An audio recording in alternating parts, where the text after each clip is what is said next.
Two active duty soldiers and one Army veteran were arrested for selling classified information to Chinese agents. Bear with me now as I massacre the pronunciation of these names, but the three arrested were Sergeant Jin Zhao, Lieutenant Li Tian, and veteran Ryu Duan. Zhao was working as the supply sergeant for the 17th Field Artillery Brigade at Joint Base Lewis McChord and oversaw $55 million worth of equipment. He leveraged that access into about $15,000 by selling a whole bunch of stuff, including 20 hard drives containing secret and top secret information, a stolen encryption-capable computer, documents on HIMARS, and information about an Army Pacific exercise with allies. Through encrypted messaging apps, he would negotiate with his China-based co-conspirator to find buyers for the information, communicating at times that what he had was brigade level and super difficult to get. On one occasion, he said to his little buddy, "You know how risky this is?" And the agent said, "If I were in your position, I would not dare." Sergeant Zhao, the dude who was buying this shit off you said that they wouldn't even do it, and you still did it, allegedly.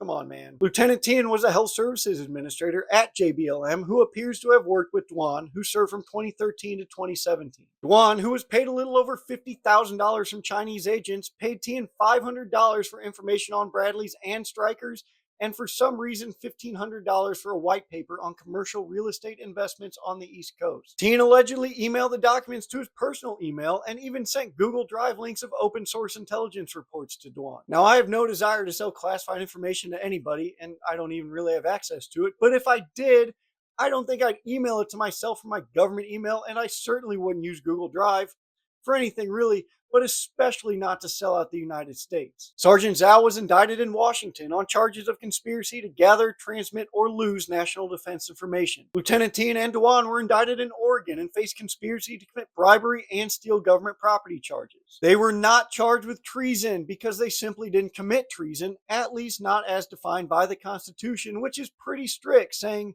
"Treason against the United States shall consist only in levying war against them or in adhering to their enemies, giving them aid and comfort.